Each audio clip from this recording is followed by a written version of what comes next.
All right, welcome to The Explainer. Today we're tackling something that can feel, let's be honest, incredibly confusing. The equity portion of a job offer. If you've ever stared at one and just felt lost, we're going to decode it together. Think of this as your step-by-step guide to figuring out what those shares are really all about. Does this sound familiar? If you felt like this Reddit user, trust me, you are not alone. It's like an alphabet soup of weird terms, big numbers that don't seem to mean anything. And sometimes it can almost feel intentionally confusing. Well, that's exactly why we're here. This is your instruction manual. And, I get why people think that way, but it's such a dangerous mindset. One source put it perfectly. You're not just playing with cards here, you're betting years of your life. And the stakes? They could be 6 or even 7 figures. So it really, really pays to understand the rules of the game before you put your chips on the table. So here's how we're going to break this all down. First, we'll get the basic language right with the core components. Then we'll dig into the hidden risks, the stuff you really have to watch out for. After that, we'll do the math on calculating the real value. And we'll wrap up with a negotiation checklist so you know exactly what to ask. Okay, let's dive in. Okay, first things first. You can't figure out the value of something if you don't even know what the words mean. So let's start with the 2 main ways a company can offer you a piece of the pie.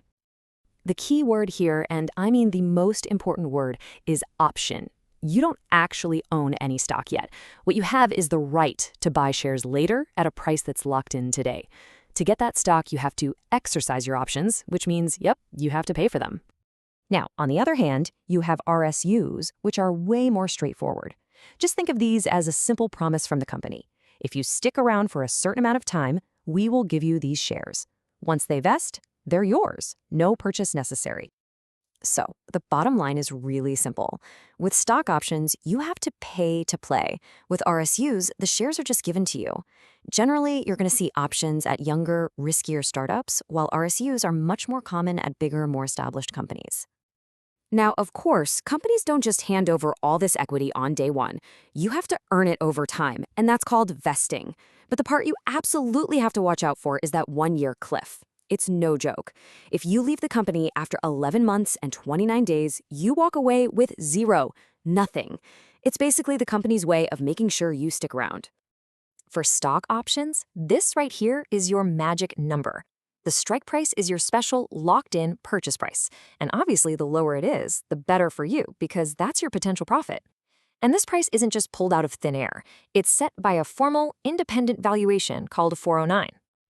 All right, so you've got the basic vocabulary down, but here's the thing. Knowing the words in your offer letter is only half the battle. Now we need to read between the lines and look for the hidden traps. This is where people can really get into trouble. The first big one you need to understand is called dilution. This happens whenever the company creates and issues new shares of stock, maybe to raise money from investors or to hire more employees. When that happens, the total number of shares goes up, which means your slice of the company pie automatically gets smaller. Let's just walk through how this works. I mean, look at this. You could start out owning a huge chunk of the company, but after just one new funding round, bam, your ownership drops dramatically. Now, the hope is that the new investment makes the entire pie so much bigger that your smaller slice is actually worth more money. But that's a hope, not a guarantee. Oh boy, this one is a huge, huge gotcha. Most companies have what's known as a 90-day post-termination exercise window. What does that mean? It means if you leave the company, it doesn't matter if you quit or get laid off, a clock starts ticking.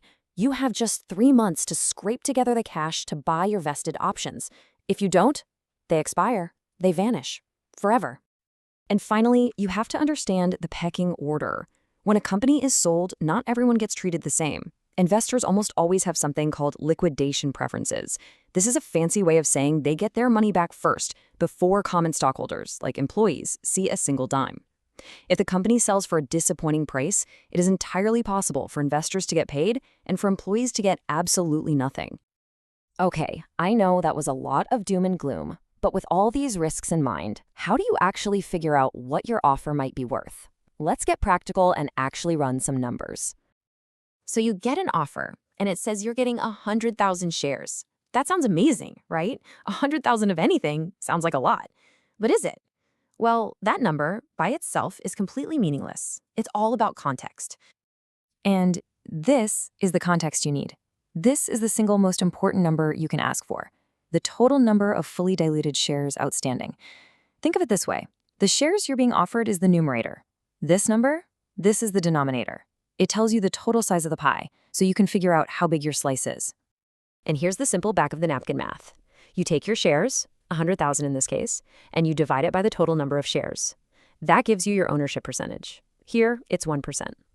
Then you multiply that by the company's valuation, and there you go. You have a potential value. Now, this is not a promise, but it's the best possible estimate you can get.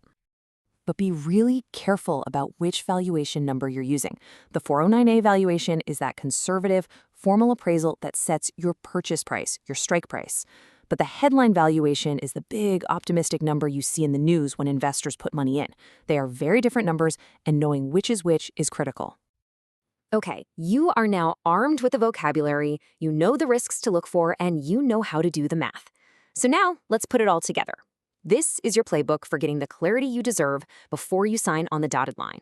This is your guide to being a confident negotiator. Here it is. This is your checklist.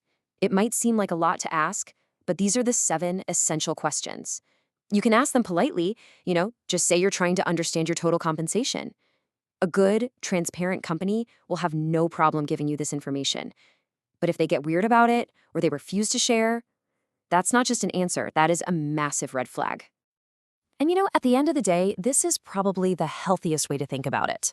The potential upside of startup equity can be absolutely life-changing, for sure. But the hard data shows that most of it ends up being worth nothing. So your salary is what pays the bills. The equity, that's the lottery ticket. And ultimately, you are now equipped to answer this question yourself. By using this guide, by asking the right questions, and by understanding the risks, you can turn a confusing, overwhelming piece of paper into a truly informed decision. You're no longer just hoping for the best, you're making a calculated choice.